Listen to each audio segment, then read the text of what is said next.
มาตัวเฮือนเขาว่าเมื่อนี่เนี่ยลงกิ่วมาเนี่ยตั้งกิ่วไหนลงมาสู้เฮือนเฮาโอ้มิติลีเอาลีงามหังให้อิดกู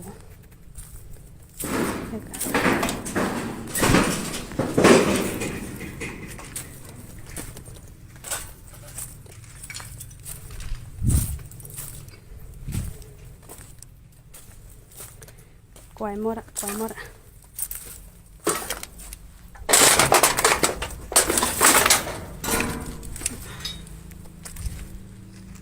เฮือนเฮาเนี่ย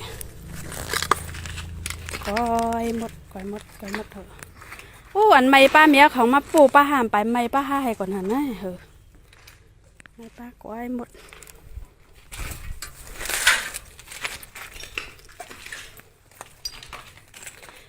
หมักตุกใส่ดีงามๆมาเยอะนะตุกกบใส่นี่ก่อน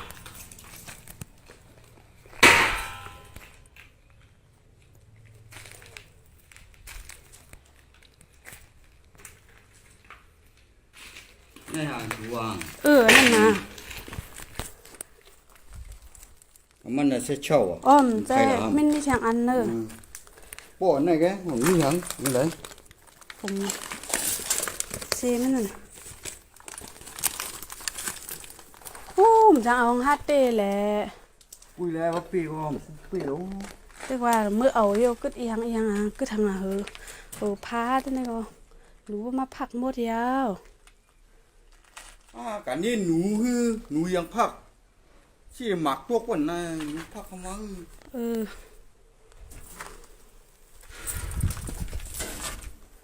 จังเอาหังหลงพาว่าเพียนว่าจังเอาอะไรแน่เอาอีหยังมันเนี่ยโคเลี้ยงเฮามีไตหมักอุดในหมดนั่นจังเอาหังอะไรแน่โคนึงดังไหมก่อก้อยหมดค่ะก้อยหมดอาหารนั่นนะเฮิรนนะก้อยหมด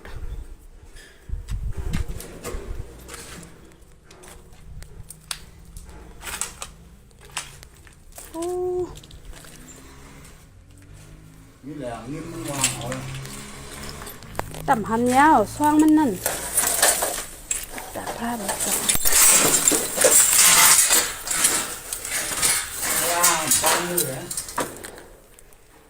ปั่นจางปังมือจังเหือหลายนั่นเมียต้องเตะมือปั่นไว้ในเฮือนก่อมใจซึ่งเป็นพระอันนั้น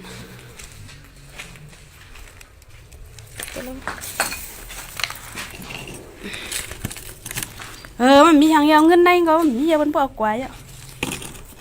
ปุ่งอันนี้มีหมักนาพอนี่จับอันไรองในตั้งลูกว่ะสัวขึ้นตั้งหลังในไรองในนั่นน่ะยังหล่นดีอ่ะปอกไว้ไม่ได้มา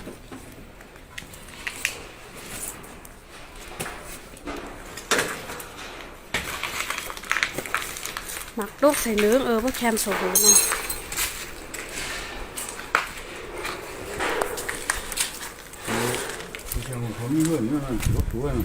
นี่ปีศาจอ่อนโลเรียกค่ะผิวตกตั้งในแต่ที่เกี่ยวกันน้ำผลเลยนะเป็นเด็กค่ะละลายเนี่ยโอ้พงหมดถึงนั่นปลาเชียงหวยเขาได้ว่างเก่าเขาเนาะเก็บเราเองเนาะ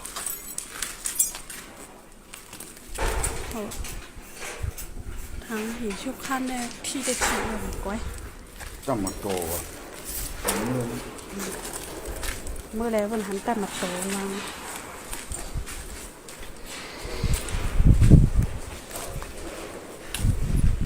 ก้อยผีบรูปกของท่านไหนที่ก้อยนะหมากมัดยำใส่ยากไอ้ในกลางในกันแน่นั่นตรงมาตุกมาให้นั่นน่ะหลวงในมันทำมาพวกผมเจ้มันได้ผ้าได้แผ่นให้อันมา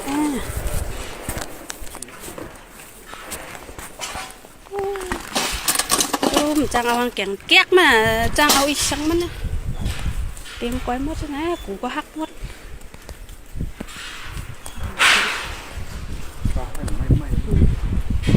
ไม่ฮะเอาบนบ่มาอ่ะพองค่ะนั่นอันดีมันนั่นมันเสียหนักดองค่ะได้เยอะเป็นนักกว่านะ ก็เอาบนเอาเกียบที่นั่นแล้วฝาเข้า ผมชอบก่อน ไปบน ฮัลโหลเรียกล่าปะป่วงเด้อลูก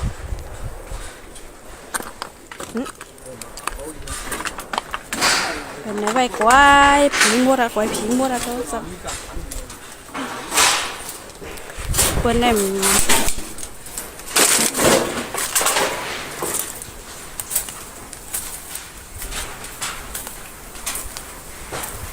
ก็มากับด้วยมอเรลิโอ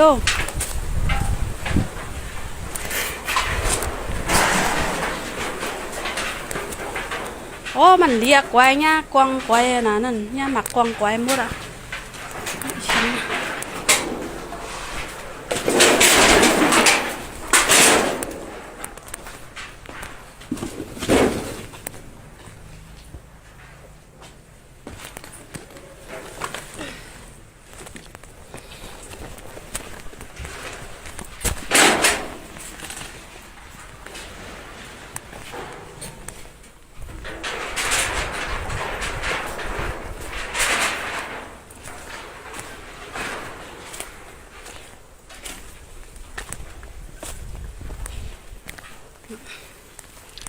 หางพังแหละก้อยหมดอ่ะ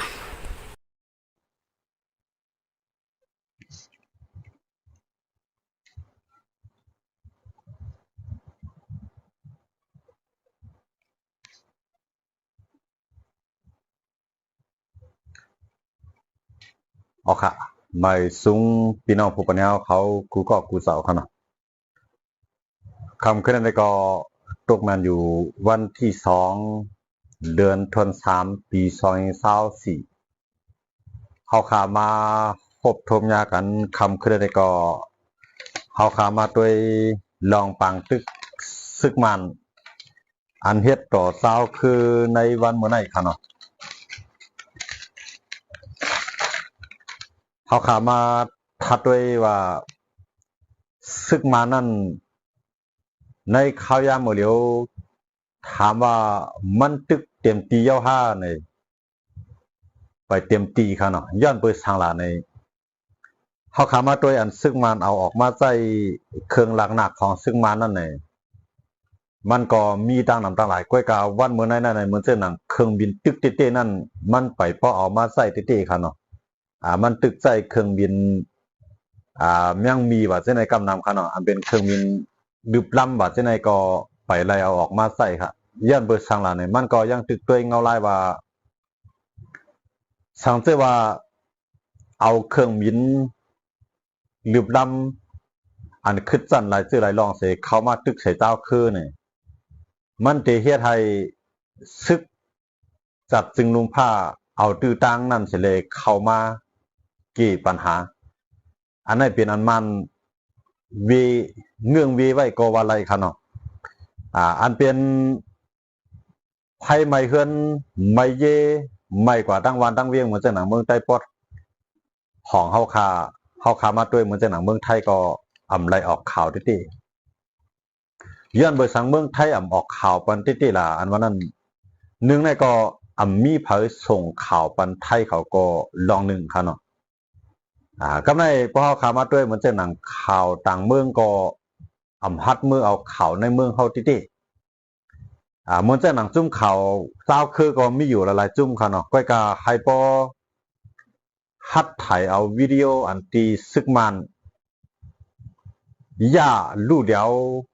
วันเวียงวันเฮิรนกวนเมืองซึ่งนั่นเองไปมีจุ่มข่าวอะไรเอาออกมาต่าง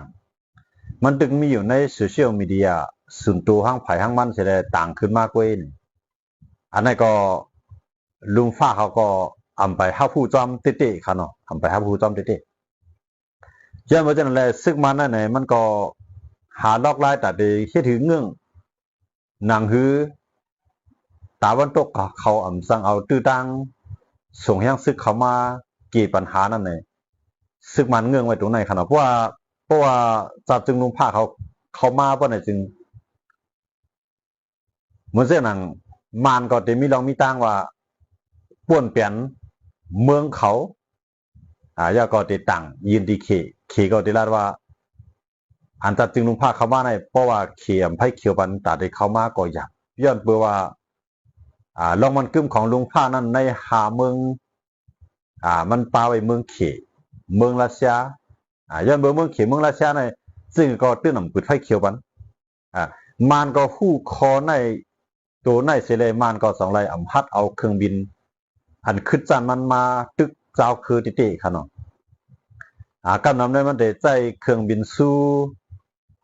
30ค่ะเนาะที่มันใจออกมากำนำได้ดีมันออกมาใจในที่เป็นเครื่องบินสู้30แล้วก็เครื่องบินเมี่ยงวีค่ะเนาะย้อนเมืองจันอะไรในอันเครื่องบินอันใหญ่อันลงเส้นใน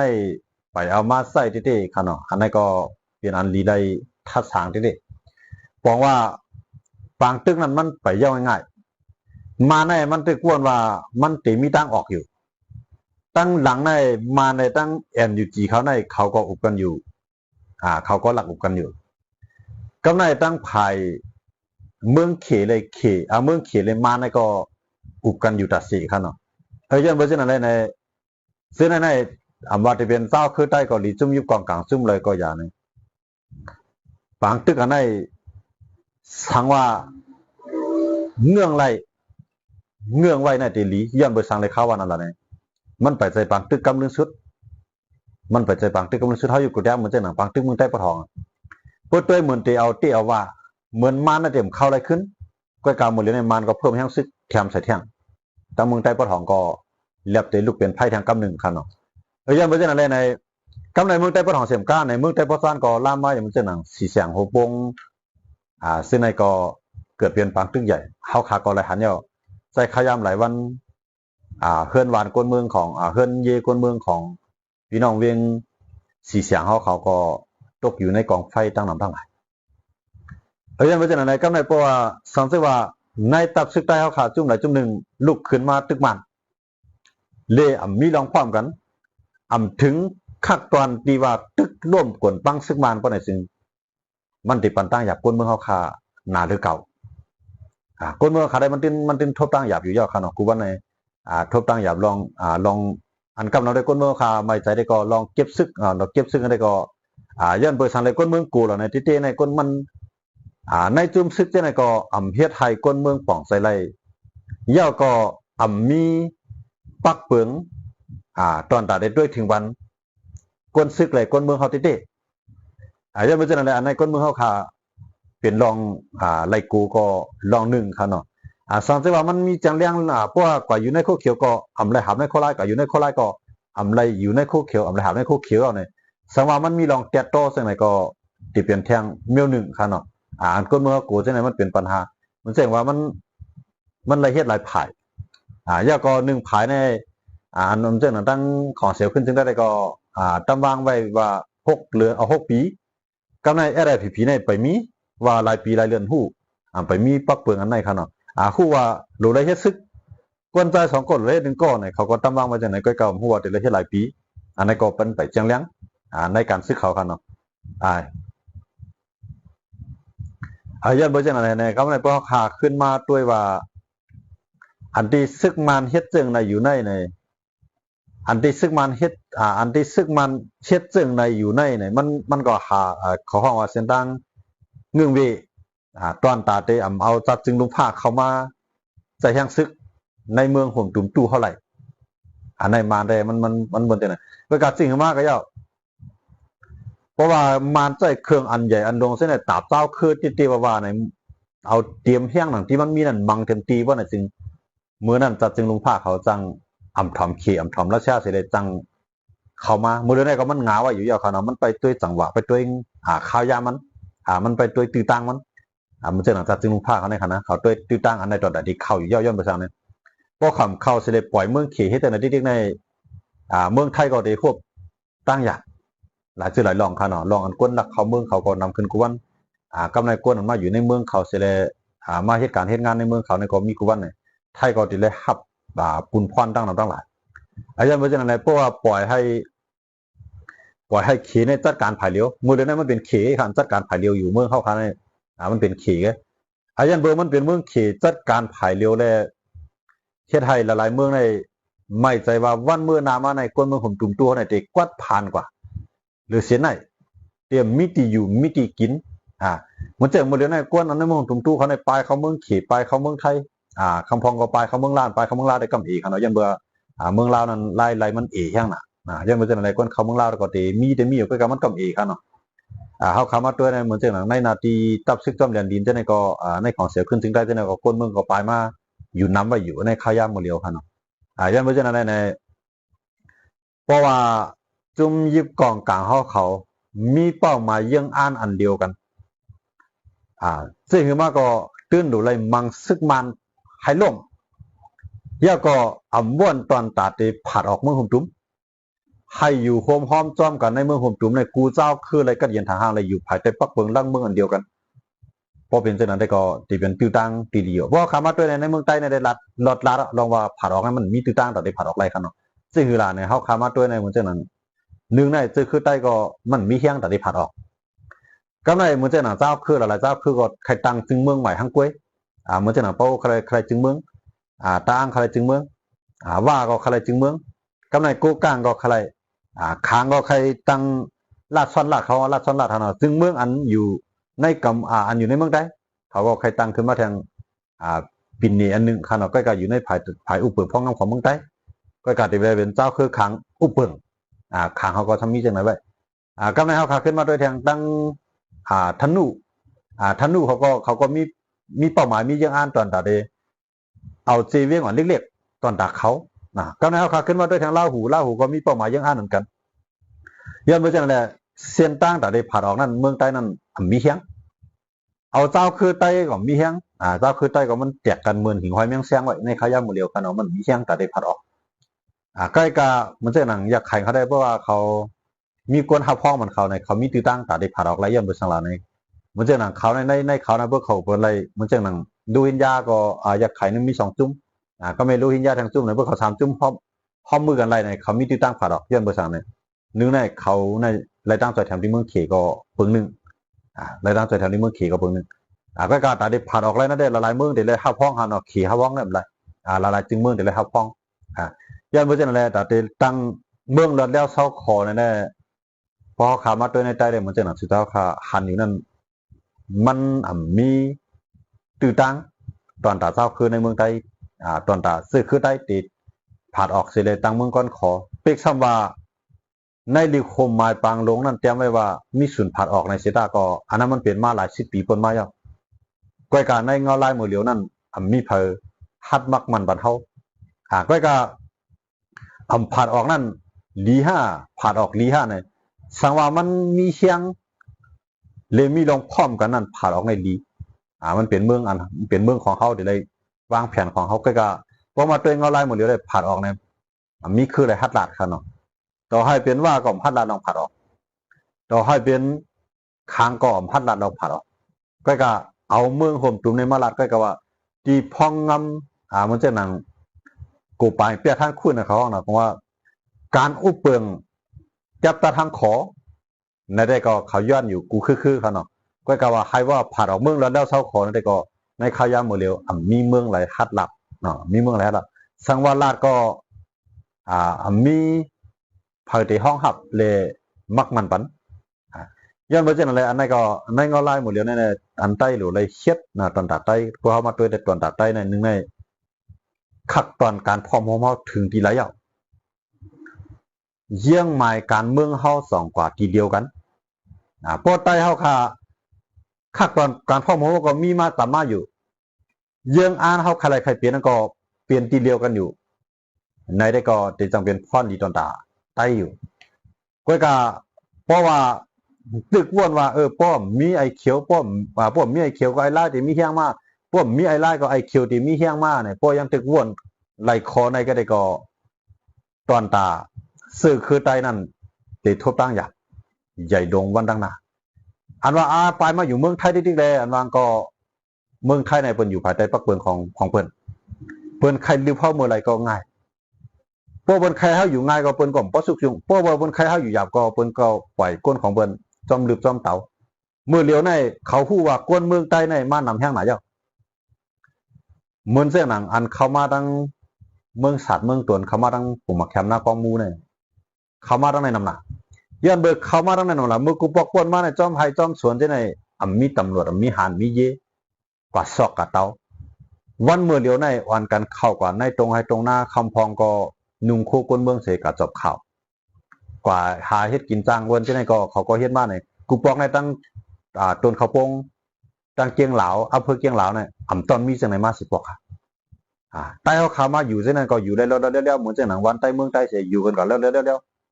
ก้อยกาวันเมื่อไหร่ใจซึ่งนั้นยาวเปิ้นหาลอกไล่หากินกับเขาว่าใครว่าซื้อมันก่อนเนาะหาลอกไล่หากินบนหัวก้นมาไหนใครบนยอบก็บนกล่อมยอบซึ่งอะไรบนเขาตึ้งหูตัวเขาอยู่ว่าเขามีดังพิษเดียวหลักเขาเมืองเวิร์นก็ในพอสู่โกอะไรก่อห้องพักก็สายเงินมาเลยเนี่ยมันเป็นเส้นทางหากินของเจ้าหน้าที่เขาทั้งอันนั้นเขาอยู่ในตัวเตียงมั้งเลยวันตั้งนามาเนี่ยสายข่าวสายลับคนในมีกุฏิคำพองเฮ็ดก้นขายไอติมอย่าเข้ช่องอันเฮคำพองเฮ็ดก้นขายข้าวขายพักอันเฮคำพองเฮ็ดก้นเอาลวดต่างเขาจอกพักซอกเนี่ยหาขายจอมหวยจอมลอยจะในก็มีนำเต็มๆมันเป็นคำพองก็เป็นสายตำรวจเปิ้นใครฮู้ว่าลอกอยู่ลอกกินเฮาเปลี่ยนซึ่งหือต่อให้มานำได้ก็ปัญหามันก็ได้นำได้ในเมืองไทยนะยาเบอร์จะอะไรต่างว่าเดเฮ็ดคือเลยให้ก้นเมืองเฮาฮัดอยู่ฮัดสร้างในเมืองไทยนั่นเองซึกไต้เหมือนจะเห็นข่าวว่าอันลำลองที่สุดในซึกไต้หลัวเอาขมรวมกันสั่งว่าเก็บซึกก็ให้มีลองเพียงเปียงกันเก็บกูตีเก็บกูตั้งเก็บกูวันเก็บกูเวียงเก็บกว่าเจ้าให้มีเปิงผมใจว่าเอาเปิงสู่เจ้าว่าก็ให้มีเปิงว่าเช็ดหลายปีให้มันแต่โตพอถึงขิงถึงข้าวหลูเลยปล่อยมือขึ้นนั่นก็สอนการซึกไว้เฉยๆขึ้นปล่อยมือขึ้นมือเลยหลูตึกห้องมาอันนั้นก็ยังจะเป็นตื้อตั้งดีหนังคือกวนเมืองเขาเตรียมไปมือเดียวในเขาขามาตัวในอันไล่เกี่ยขายปัญหาตับซื้อเขาเฮ็ดเนี่ยมาโคเขียวโคไล่2 จุ่มเฮ็ดมือเดียวใน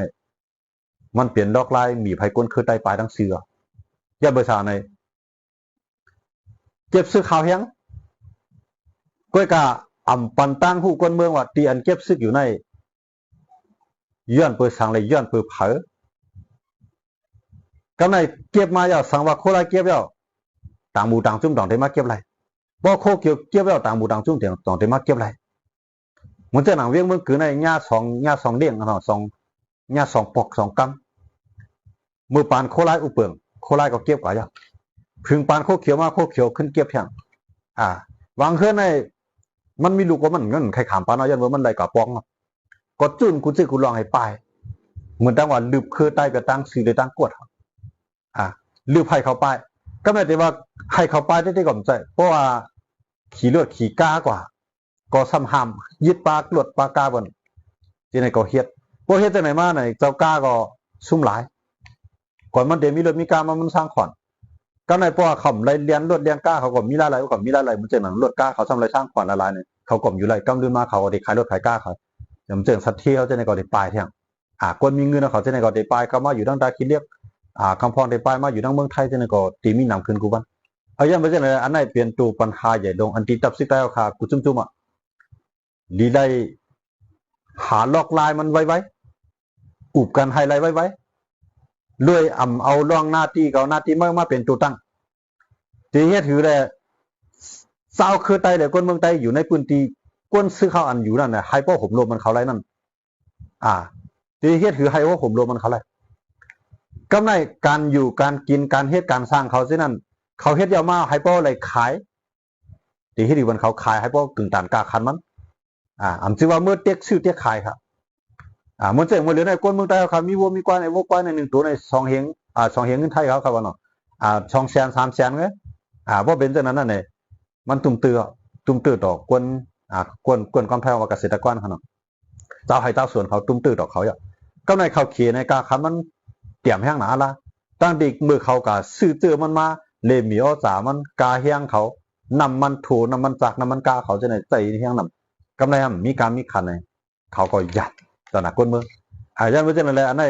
เพราะว่าตับเสื้ออุบกันไว้เนี่ยอุบกันไว้เนี่ยโคเขียวมือก่อนไปทางโคไล่มือก่อนไปทางให้หับซื้อส่งออกปันหับซื้อส่งออกปันยันเบอร์สามในเพราะว่าหับซื้อส่งออกปันในเช่นไรก้นเมืองเขามีอะไรพวกก้นเมืองมีอะไรก็มันจ่องก็เลยสร้างขวัญ อำชื่อว่ามือเหลียวในเขาหลุดซึกในกับยอดก้นเท่าบนลุกมันมาเอาก้นเท่าขังไว้กำไรว่าก้นเท่าใครมือเนี่ยให้ก้นเท่าในมือหาเงินมาปากเงปาก50 แสนเอาขึ้นมาถุดมันเหมือนจวนเรียกกันห้องการไถ่ไงมันเหมือนจะห้องการไถ่เดี๋ยวมาไถ่ก็เลยมาถุดก็เลยห้องการถุดอันห้องเนาะยันบ่จังอะไรเนี่ยอันในซึกไตหรือไรม่วนมีไว้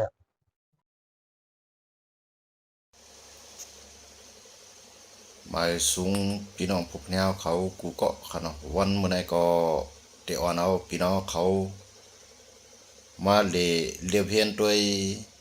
วายเสปังตึกเตี้ยวกว่าเย้านั่นเลยเวียงเสียนวีเฮาคาเปลี่ยนเสื่องหือไว้ลู่แล้วกวนปังลู่ใหญ่ซุ่มลงกาหือเนี่ยเดี๋ยวพี่น้องเขามาเลียด้วยในคลิปวิดีโอโหนก็พี่น้องคนเมืองในพื้นที่เมื่อเล่เมื่อสู่ใจด้วยเคลื่อนเย่เจ้าเก่าเพื่อเมื่อฮอดถึงในวันในเวียงก็เยี่ยนเปลี่ยนเผาพองเตากึดซักมันหลายอันนั้นก็ย้อนเปือว่ามีซึกใดแกดเคปันไลดับซึกใดมีเอียนแห้งตาเตขมรวมปันติวตันเซาปอเมพี่น้องคนเมืองไรแลส่องไรเปลี่ยนเสียงไหนมาเพราะว่าย้อนเปิดซึกใดเนี่ยเขาก็เตผิดใจย้อนเปิดแห้งเขาเพียงโป้แลมันส่องไรเปลี่ยนเสียงไหนเขาก็เตว่าเสียงไหนไว้อยู่กวยกาข้อความมันว่าย้อนเปิดเข้าพร้อมกันแลสังโหมรวมปันกวนเมืองเฮาไหลอันวันนั้นได้ก็เขาก็ฮัดลาดออกซบออกปากมาเขากวยลาดว่าย้อนเปิดกวนเมืองเคยเฮ็ดซึกย้อนเปิดเฮามีซึกแลสังแกดเคตีเป็นข้ออ้างซึ่งในมาปาน10 ปานค่ะเนาะ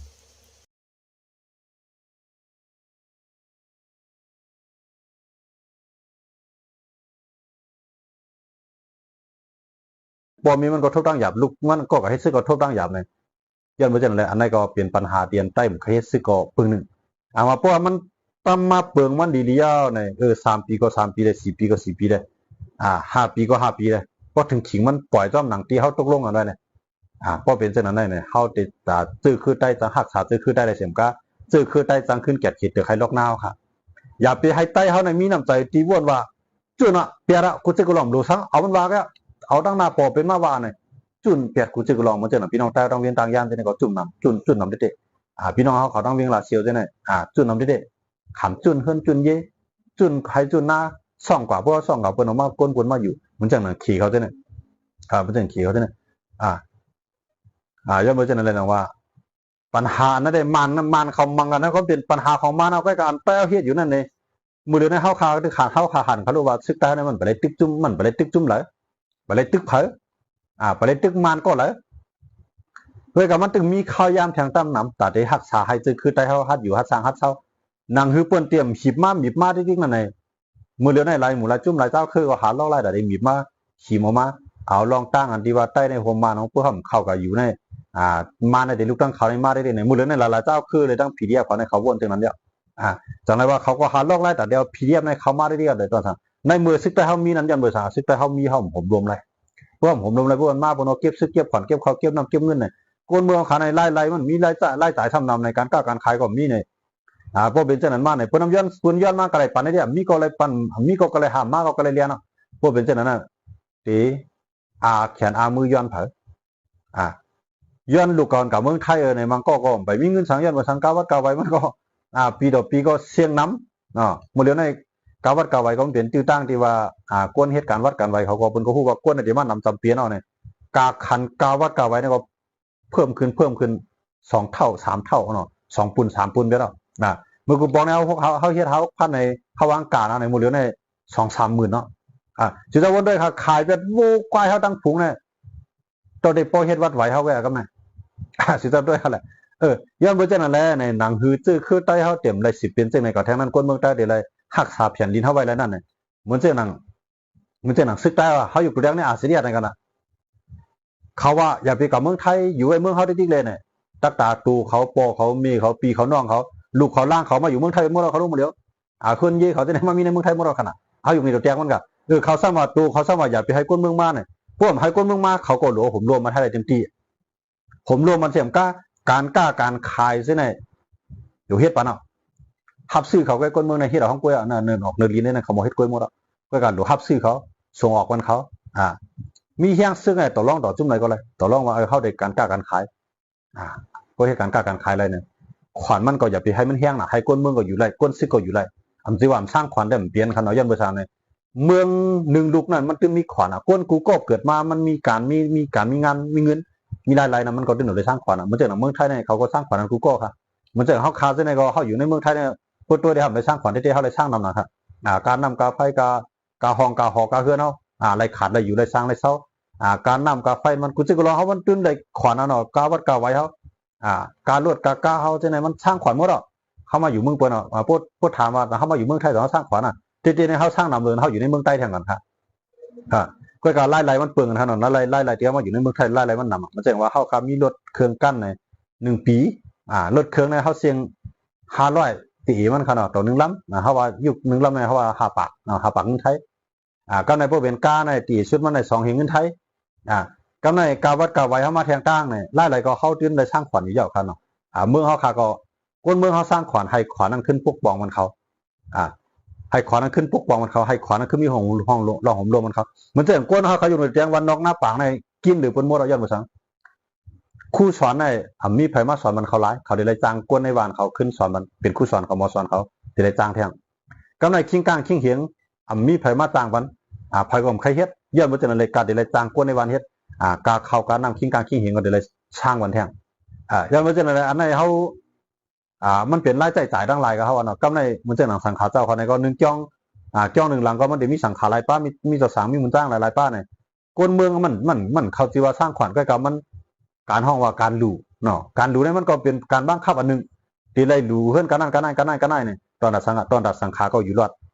อันนี้ว่ากู้ภายได้มันอันมาจ่อยมีเนี่ยอันมาเอาซ้ำนำเนี่ยย้อนบ่จังได๋อันนั้นก็คนเมืองเฮาค่ะมันอยู่อยากกินอยาก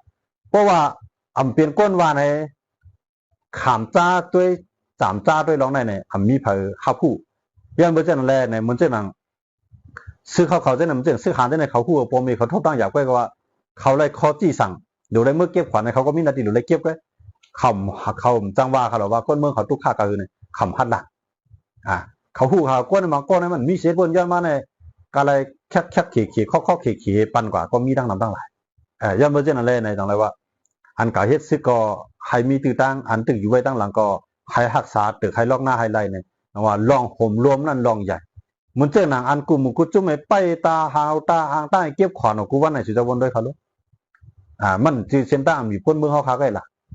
พออันไปกิกไปหลานในมันหลบไปว่ากูมานมาในไปจังได๋ไปวันอย่าไปให้คนมานมาอย่าไปให้ซึกมานมาสุกไปวันหิมแคบเวียงเนี่ยไปวันต่างที่ต่างเตียนไก่ก้นวานเขานำมาเลยในก้นวานในออกวานก็ได้ก็ให้กับสวนในเบิ่งญาติหลานเอาขนาดเดียวยันบ่จังนั้นเลยเสียนตั้งอันนั้นจื้อเสียนตั้งอันที่ก้นเมืองใต้ติจมอยู่จมโคเส10อยู่กว่าอันไหนเปลี่ยนอันนี้ได้ไม่ใจติดอันไหนเปลี่ยนอันนี้ได้ไม่ใจติดๆคั่นเนาะยันบ่จังนั้นเสียพอมีพี่น้องคนในเมืองใต้ค่ะต่างตึกกันได้เพราะว่าก้นเมืองใต้เลยซื่อคือใต้ยังตึกรักษาแผ่นดินเท่าไหร่เนี่ยโอกาสอันว่านั้นตื้อตั้งอันว่านั้นที่ปันมาอยู่ตอนดาเฮาก้อยกามื้อเดียวเนี่ยอันใต้ดูเฮ็ดที่สุดในพร้อมกันเลยไว้พ่อมาเลยว่าอย่าไปกับเป็นเครื่องมือไผ่จุ่มใดจุ่มหนึ่งอย่าย่อมเป็นเครื่องมือเบิ้นเพราะว่าย่อมเป็นเครื่องมือเบิ้นในเหมือนเจ้าหนังก้นมาเมืองไทยเนี่ยชูเจ้าอย่าไปปากไว้ว่าเป็นผู้เขียนชูเจ้าอย่าไปปากไว้ว่าเขาเป็นก้นเปียดแผ่นดินชูเจ้าอย่าไปปากไว้ว่าเขาเป็นก้นตั้งชื่อคือวันหนึ่งมาเขาจะไหนจะเปลี่ยนอินแห้งลงวันเมืองเขาจะไหนเขามาอยู่น้องเมืองจะไหนมาเมืองไทยเมืองเขตหลายๆเมืองเขามาหาเงินเขามาหาปิญญาเขามาหาเงินเขามาปิญญาวันหนึ่งมาในสังเกตว่าตึกมีปีมีน้องเขาหักษาแผ่นดินว่าอยู่ในเขาตื้นที่มือกูก็ตื้นที่มือกูก็เพราะว่าพอมีมันปีน้องมันหักษาแผ่นดินแล้วหักษาเด็กให้ลอกหน้าแล้วมันก็เมื่อลูกมันหลานมันมาเฮียนมาสอนมาใหญ่เมืองไหนมันก็เมื่ออันนี้ซื้อเครื่องอีกครับซื้อเครื่องยอมลงค่ะมือกูปองในแห่งอะไรใต้เขาขายอยู่รอดมาอะไรเนี่ยอย่าเบื่อซื้อคือแต้วขานำค่ะจ่ายกันก็อีกก็ออดก็มันเลยนำเมื่อนั้นเจ้าคือเขานำซื้อเครื่องนำเมื่อเดี๋ยวในเจ้าคือเขาก็อยู่ในเปื้อนก็เป็นแห้งเปื้อนก็อยู่ในอนาตีเปื้อนก็เป็นแห้งของเปื้อนอะไรมันเป็นจังได๋ก็อีกก็ได้เขาเหมือนเจ้าหนังซื้อเขาก็เอามาใจอยู่ก็ว่าพวกมันผมดูมันซื้อคือเท่าไหร่เนี่ยเอามานำก็เลี้ยงเขามันนำเอามานำก็ซุ่มข้าวย้ำนำย้อนไปจังนั้นลองว่าซึกมีผุนพรแกดเคโหมรวมปันก้นเมืองมีผุนพรเฮ็ดมาหากินรักษาแผ่นดินนางดินเจ้าเก่าย่อก็สร้างขวัญ ย่าก็เกิดลูกมาใหญ่มาเฮ็ดซึกในนาทีคนเมืองนาทีคนซึ่งไอ้ที่ก็เรียกต่อใหญ่หนุ่มต่อเท่ามุนเจ้าต่อถึงนายขาวในซึกหรือใดห่มโลมมันกูก็ซึกนั้นมันเป็นต่อตาห่มโลมมันเมืองค่ะผมใจว่าซึกมาเฮ็ดโจรค่ะเหมือนจะ50 ปีป่นมาเลย60 ปีป่นมาเลยต่อถึงวันนั้นกำนำในใต้ในกับเฮ็ดซึกในเฮ็ดโจรไงเฮ็ดโจรมาปาน10 ปานย้อนบ่จังนั้นแหละให้เกิดดือลองซึกเฮ็ดโจรนำเสร็จแล้วมาเป็นก้นหลีแก่เขตแผ่นดินวันเมืองเฮาค่ะย้อนบ่จังนั้นแหละพอเป็นจังนั้นมาเนี่ยสุเจ้าเข้าขาดได้หันว่าก้นเมืองเฮาติยุ่มไหลโคไหลก้นเมืองเฮาติไหลอยู่ไหลกินไหลอย่าไปกะเต็กวันนอกมิ้วเหลียวก็ในเวียงก็ให้ไหลจ่อยวันนอกก็ให้ไหลเฮ็ดเหมือนกันคนในเวียงไหลเฮ็ดคนวันนอกก็หลุดไหลเฮ็ดคนวันนอกไหลเฮ็ดคนในเวียงก็หลุดไหลเฮ็ดย้อนบ่ฮะในเวียงอยู่ไหลก็เย็นก็ย้อนเปิ้นเฮาหลุดมีซึกวันนอกอยู่ไหลก็เย็นก็ย้อนเปิ้นเฮามีซึกอำชื่อว่าซึกนั่นก็ปันตั้งใหม่คนเมืองเฮาค่ะเมื่อตีป่นมานั้นซึกนั้นปันตั้งเหลือตั้งใหม่คนเมืองก็อำเฮ็ดสร้างบ้านคนเมืองแค่ก็เป็นหมู่เป็นปางเป็นหมู่เป็นจุ่มมาก็อำเฮ็ดสร้างบ้านคนเมืองเลยย้อนบ่จังนั้นเลยว่าในข้าวยามมื้อเหลือได้ก็มันเป็นข้าวยามเตียนดีได้ฮู้สุนในสุนเป็นคนซึกอันเขามาเฮ็ดซึกอันนั้นก็เขาก็เป็นก้นไง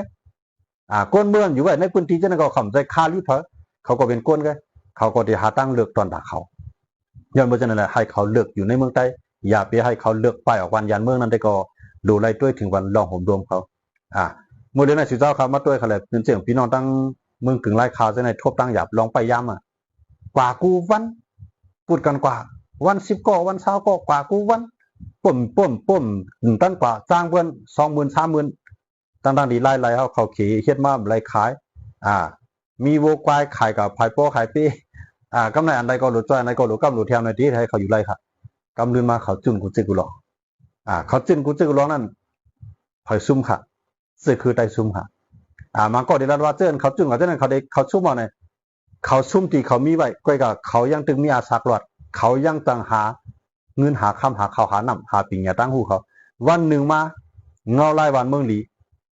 คำอยู่ไรเมืองในเมืองใต้เขามาอยู่เมืองมันเลยเขาก็ได้เลือกตั้งอันที่เลือกอันที่ได้เจ็บตัดเส้นใจกับมือสู้นั้นเขาได้เลือกย้อนไปจนอะไรอย่าไปให้เขาเลือกกว่าเป็นแห้งเพิ่นให้เลือกอยู่ในพื้นที่สิได้รักษาแผ่นดินให้หน้าเฮาเนี่ยอย่าไปเอาลอกไล่หมีบเสให้คนเมืองในปลายให้คนเมืองในเปียได้ส่วนถนเอาถูดินจะได้ตกเป็นของลาวป้านของเมืองเขเนี่ยมือเดือนในเฮ็ดอันเขาจุ่มอยู่กองกลางเขาคนเมืองปลายก็ย่อเขาเพื่อเขาปลายเขาได้เอาขี่มาลงตื่นล่างมือเดียวในเมืองเฮาคาปนี้จึงหือลาเนี่ยย้อนเปิดหันเนี่ยว่าเมืองเฮาคาในมันมีสภาวะโคของเนื้อลิ้นใต้ลิ้นหรือนั่นก็ตีเฮ็ดกินเมืองเฮาในสภาวะสิ่งแวดล้อมมันตึกเข้มแต่ว่าลาวบ้านเขเขาลาวบ้านไทยเขามันจะเห็นข้าวก็มีติวตั้งไหลอุปด้วยกลกากลขายในเมือง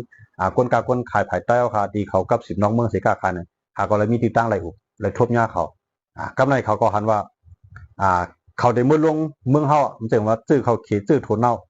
เขาเดียวชื่อของเขาในมือปันผูกเขเขาเฮ็ดอันนั้นหมดเลยเอาชื่อของเขามาปันผูกว่าสู่เฮ็ดเปลี่ยนมาเนี่ยเขาได้รับชื่อวันเฮ็ดจังไดย้อนเบอร์เจนเลยนะว่าในเปิ้นห้องว่านายทุนเจ้าตื้นล่างลงมันจังเจ้าตื้นล่างมันจังเมืองไทยมีกุฏิเมืองไทยเนี่ยบ่เฮามีที่ดินเนี่ยเฮาใครเฮ็ดเฮาใครผูกไว้สังเฮากับผูกในสวนเฮาเอาชื่อเขามาเมื่อเขาไปมีเงินเอาชื่อเขามามียศตาเขามาใส่ก็บ่เปลี่ยนมาเนี่ยเอาขายบันเขากำหนดราคาว่าวางแผนตำเปิงอากาคันมันดีเขาก็มารับซื้อก่อนอันจังเมืองไทยในก้นผูกหมักปักมีก้นรับซื้อมากำเหลียวก้นผูกหมักผิดมีก้นรับซื้อมันกำเหลียวก้นผิดก้นผูกพักเยอะนั่งเขียวกุจิกร้องเนี่ยว่าเตียงเต้าเตียงตะปูเตียงว่าหมักปักว่าอาลูว่าพักหมีหอพักหมีเลี้ยงเพราะว่าเปิ้นผูกลงกันในตรงไฮตรงหน้าบ่นั่นเนี่ยเปิ้นมีลาบ้านเปิ้นอยู่ทางหลังเส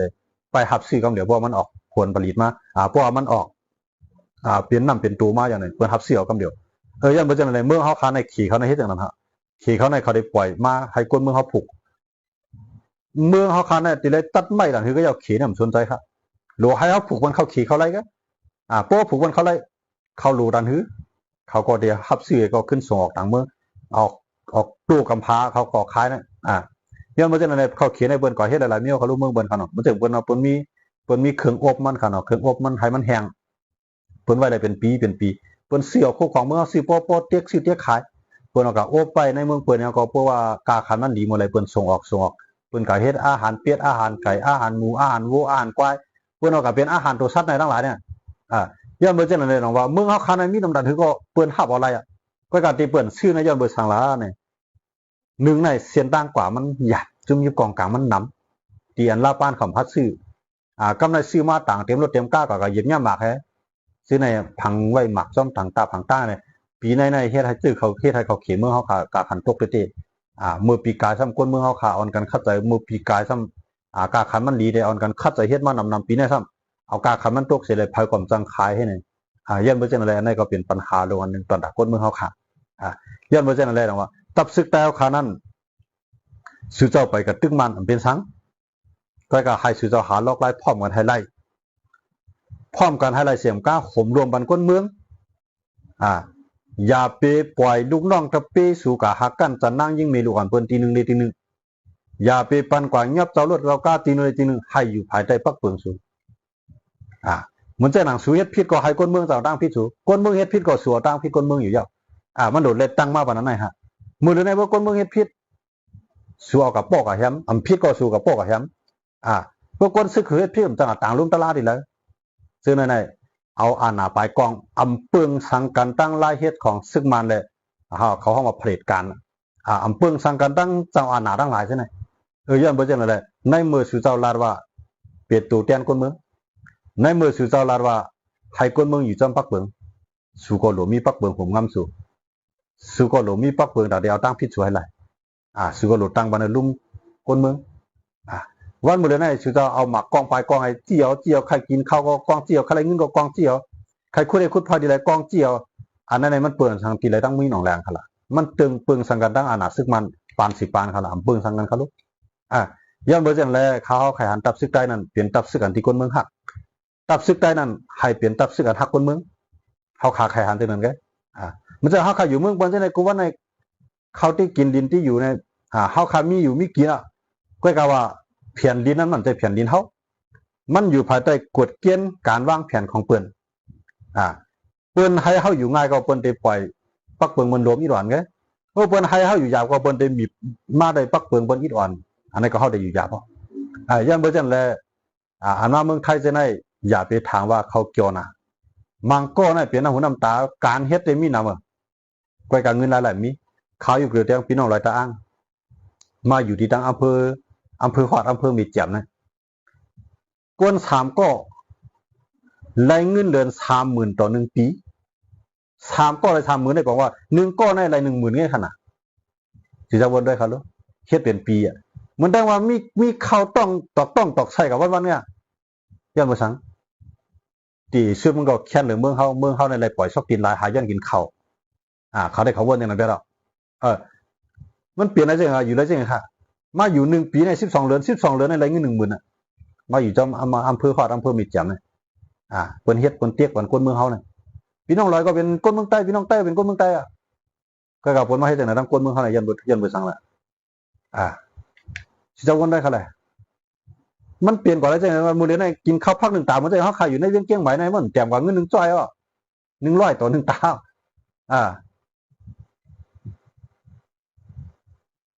พี่น้องเขาลาดว่าหนาเลยซึกมันก่อนซึกในเมืองเฮามื้อเดียวเนี่ยใครว่าค่ะใครว่าอยู่ค่ะเนาะ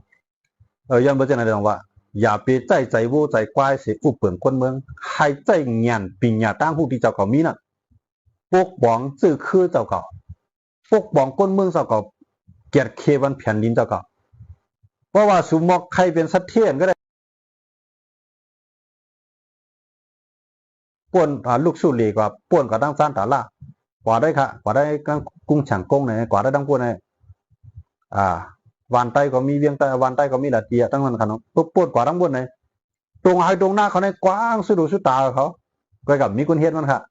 ลูกเขาลานเขาปลายกับเมืองไทยต้องเวียนเช่นนั้นย้อนมาจากไหนก็หมายว่าตัวเองต้องหนีปีโตในเส้นตั้งเขาในแคมก็คือเส้นตั้งเขาบางทีในแคมในเมืองไทยบางทีกันเนาะเส้นตั้งกว้างเป็น6-7 เส้นอันไปในกลางมีหมาตูสุดด้วยค่ะย้อนมาทั้งย้อนเพิ่มปกป้องสังบันก้นเมืองจองไรว่าอยู่จำซึกเต้ซึกมันตกปองทางเสียมีกับเฮ็ดตีลินกับเฮ็ดการดีเลยก็เป็นตีลินตับซึกกับตีการดีเลยเป็นตีลินตับซึกมีไผใครอยู่ในปีโตอ่อนกันปลายในปีโตเนี่ยเขาต้องปันอยู่ลายกันครับลูกก็กับมีเพิ่งมืออยู่ที่เต้ยันเบอร์สังขารยันเบอร์หมอปกป้องค่ะ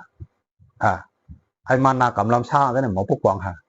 กำในไอ้เจ้าคือใต้เมซึกใต้เจ้าเนี่ยก็หมอปกป้องค่ะหมดเลยเนี่ยหมอตกของกันเลยจังหวะก้นเมืองในปลายเขาก็เลยห้ามในยันเบอร์สังขารเมืองเปื้อนในเปื้อนอันว่าห้ามก้นเมืองเปื้อนของเมืองน่ะมี ห้ามอย่าปันก้นเปิ้นต่างเมืองเขาเมืองเฮาในเปิ้นปันเขียนเตรียมปักเบิ่งลักเมืองมาเฮ็ดติเฮ็ดหวามใจขนาดก้นเมืองเฮาปลายเขาเมืองไทยเนี่ยมันก็อยู่ในเกียนศาสตร์ให้มาคำพองอยู่ในอยู่ในชาในกวยให้มาคำพองอยู่ในในตูต่างน้ำแข็งออกมาย้อนเบิดสังหะเปิ้นเฮ็ดเปลี่ยนหน้าก็ยาวยังหลักเขานี่ยังบ่ทันปองว่าขุนเมืองเปิ้นดีเลยเปิ้นปกป้องกันดีเลยลองกัดเย็นมันมีเลยเปิ้นมากเลยเมืองเฮาคาในคำว่ากูก้นเมืองเฮาปลายนี่ไปหูตาหางตาเนี่ยไอ้เขียวไล่หมดเดียว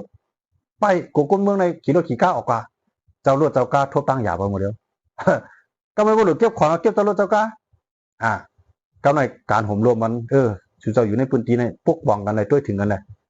สู่เจ้าเครียดเลยพวกสู่เจ้ามีดีขายเข้าได้ฮับซื้อส่งออกมาเนอะ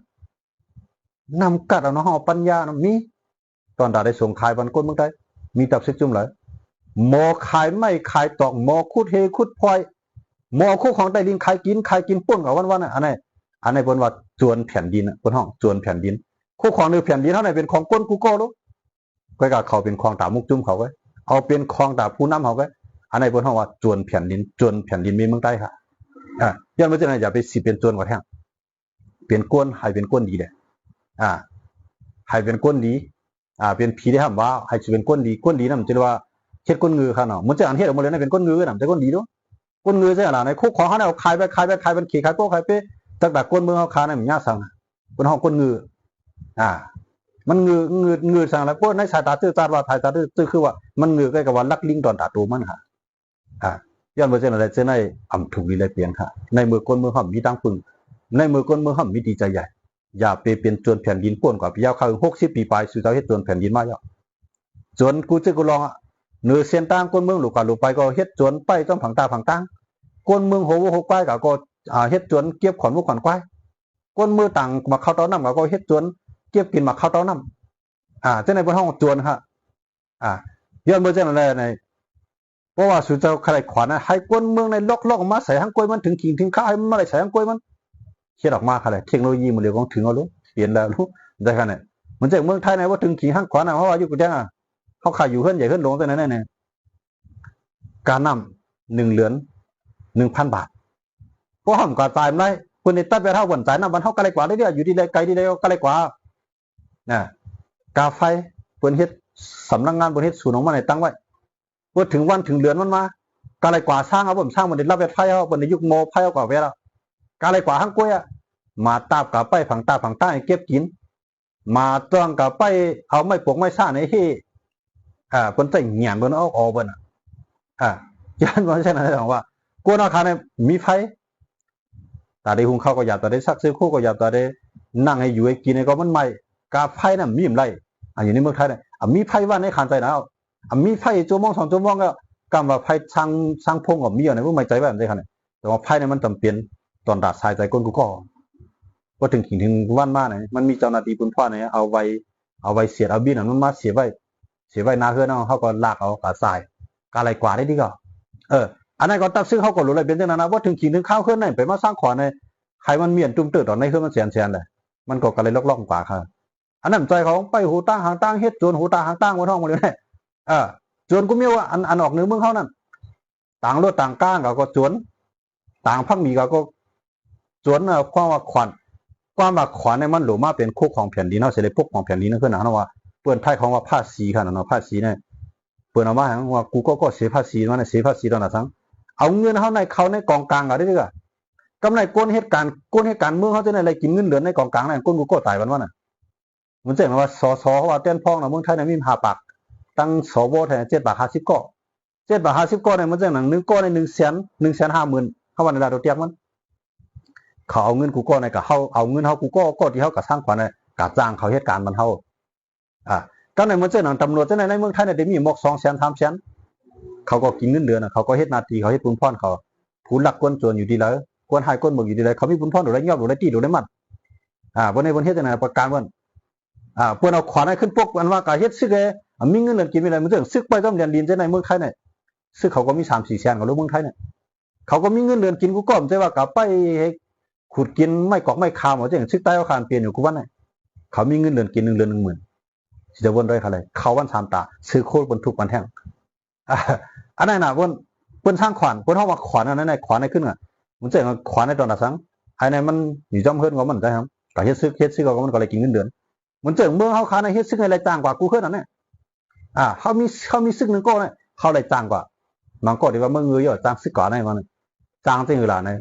ว่าถึงเดือนมันว่าเงินมันเสียงว่าไหนมันว่าย้อนโปย้อนเมย้อนพีย้อนน้องอ่ะมันได้เขาจ้างมันกว่ามันได้เขาจ้างมันกว่ากระตุ้ยครับกวนมีลูกมีหลานในเคลื่อนกว่าเฮ็ดซึกกูก็เนี่ยมันจ้างกว่าไงมันมีเงินเดือนแต่ได้มาเดือนไหนก็เดี๋ยวเงินในเมื่อปันนี้ก็เดือนไหนเดี๋ยวเงินในเมื่อปันปอก็เดือนไหนเดี๋ยวเงินเมื่อปันลูกยิงลูกใต้ก็เนี่ยมันต่อเตะรายการน้ำมีน้ำมันในอีดีรอเลยก็อยู่ในซึกกันขวานได้มีน้ำไม่แก่ก้อยกาเก็บขวานเลยใจออกเสียเก็บใจหมักกองปลายกองเล่ากองงูกองเสียเก็บไว้เลยอันนั้นจังขึ้นปกป้องขึ้นซื้อเขาขึ้นค่ะถือจะด้วยค่ะด้วยซื้อเขามีไฟปกป้องเขาไว้ไหมมีปอเขาเมเขาปีเขาน้องเขาก้นในเคลื่อนเขาก็อันปกป้องเขาไว้ไหมเขาตัวได้เลยกินข้าววันสามตาก็กินข้าววันสามตานั่นก็มันเป็นขวัญก้นเมืองดีก้นเมืองในสร้างกว่าก็ก้นหลวงมันมีบุญพรกะซื้อเขามาเลี้ยงเขากะซื้อพักมาเลี้ยงเขาบางทีก็ย้อนหลายบางทีก็ฆ่าเอาเส้นนี้ก็พี่ค่ะเนาะไอ้ยันไม่ใช่ไงว่าแถมดีขวัญเขานั่นดีกว่าเขาในการในยิงเงินในกองกลางลงเขาเสียในปกป้องมันซื้อเขาปกป้องตอนนั้นดีโคของแผ่นดินเขาในน้ำวันซื้อเจ้าวนด้วยครับลูกเสียงในมีก้นเมืองก็เลยเก่าเลยมาขายกินฐานหินมีก้นเมืองก็เลยแล้วมาขายกินเปลี่ยนจวนยิบกองกลางเส้นในละลายเอามาขายกินจองเขาขึ้นปกป้องขึ้นในก้นของเขาซื้อของเขาก้นเมืองของเขาปกป้องสั่งบันคาวันมื่อไหร่ยันว่าจะไหนประวัติจวนในเด็กพิจัยประวัติจวนในเด็กพิจัยประวัติห้องว่าเจ้า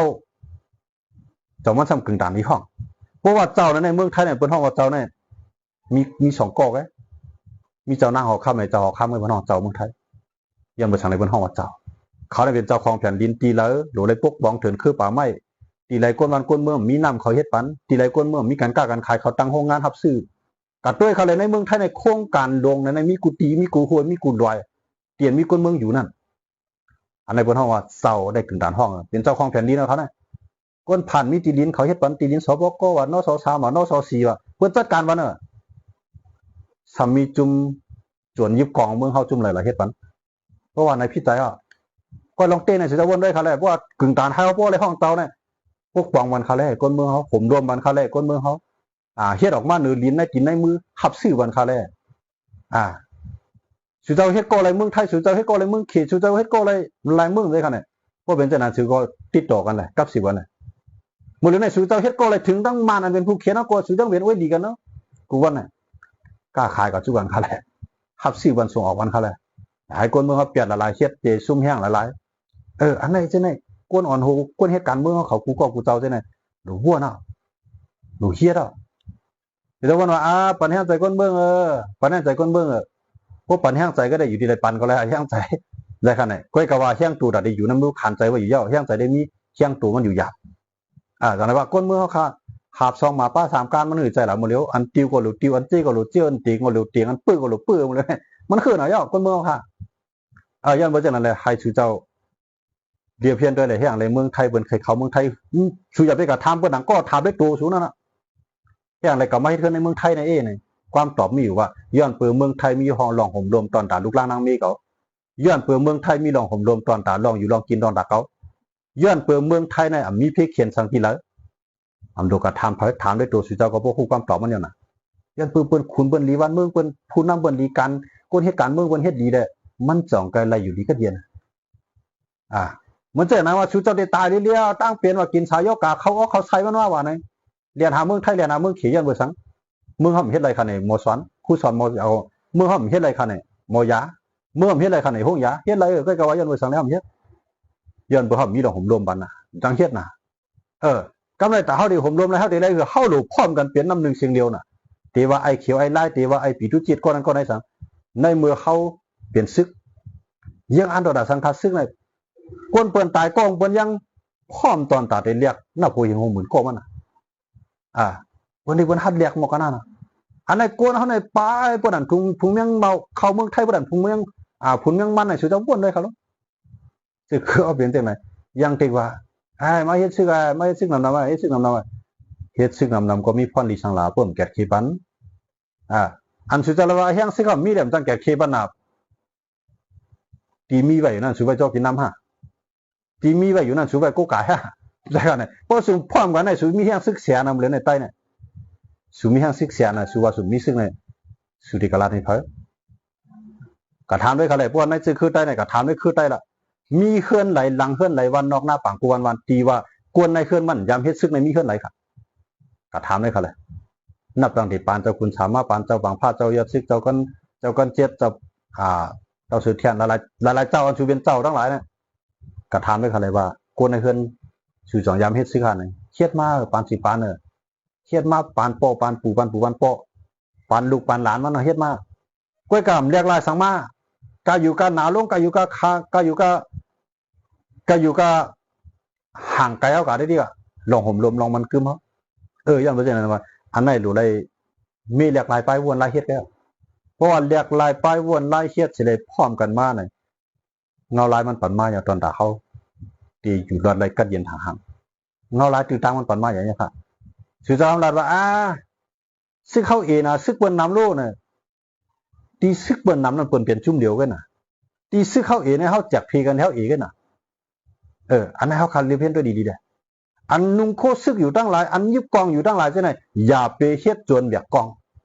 อย่าไปเฮ็ดจวนแผ่นดิน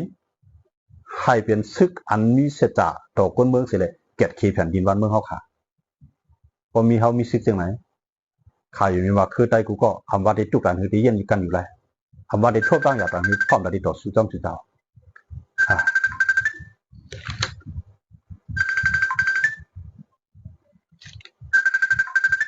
ย้อนไปจากนั้นแหละอันนี้ก็ข้าวไข่ผักวันกวนเหตุการณ์แต่ครับมือเลี้ยงเงาลายมานั่นมันกินอะไรพวกเงาลายมาวันนี้มันกินอะไรกวยกาถามว่ามันตึกเยอะห้าเนี่ยมันไปตึกย้อนเบอร์มันไปตึกเลยมันตึก10 เมือกอะไรช่างหรือไงมาในมันยังตึกมีตั้งมุงมองว่าบอกว่าNUG ได้ตั้งเขาอุกันไรในปัญหาการซึกจะในตีจังรวดลงสองว่ามาในNUG ในคัดใจอุกันอยู่กูวันตั้งหลับตั้งหลังมันแผนการนั้นเขามีไว้เดียดคือเลยอย่าให้จัดจึงลุงผ้ามายุ่งจอมการเมืองหุ่มตุ่มตู้อย่าไปให้ใจสงยังซึกเข้ามานั่น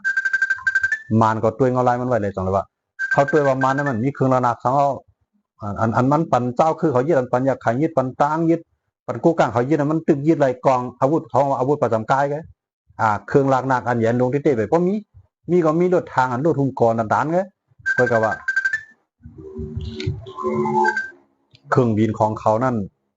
ตึกกึดแทงตั้งหนับตอนตัดไปยื้อหมากลงอันเขาเอา96 หมาก12 หมากให้ต่างให้เปี้ยในกันเพราะฉะนั้นเขาย่ำไปยื้อเส้นลูกค่ะย่ำเพราะฉะนั้นอย่าไปถามว่ามาในมันเตือกแล้วไหนมันไปเตือกแต่ว่าซื้อคือใต้เขาขานั่นไหนตื้อตาเขาเข้ายามเขาเนี่ยมันตึกแมนพอกหมดเลยนะเขาตึงมีเข้ายามตีเฮ็ดถือให้กวนเขาในพวกมีใจใครหาการซึกตีเฮ็ดถือพวกเขามาหาเบี้ยได้ด้วยถึงเงินเขาเพราะว่ากวนเขามาหาซึกเอาในอันเต็มมืดด้วยถึงพอมีตั้งหลังเขาตีวางแผนบันจึงคือตัดได้มืดด้วยถึงบันมันหลุมมีหนำจะว่าซึกหมื่นได้ตีเข้าบางตึกตั้งหมื่นใจเขารู้อันหลุมมืดด้วยถึงคนเมืองทบตั้งหยาบหลุมอะไรมีอย่างไรครับย้อนไปจันเลยอันไหนใครให้ตายเขาค่ะลูกเอาตีจันซึกเปลี่ยนจวนแผ่นดินนั่นใครมาเปลี่ยนซึกอันแก่ขีดแผ่นดินเอาค่ะ60 ปีปนมาในไตอันว่าในกว่าเฮ็ดซึกจวนแผ่นดินก็อย่างในข่าวว่านั่นแหละเนี่ยขายกินไม่ต่อเขาข่าวบ่ได้เสียงขายกินคู่ของใต้ดินดอยเสียงเมืองสูเมืองกุดบ่ได้มัวหรือเสียว่าจวนแผ่นดินในห้องบ่แทงค่ะ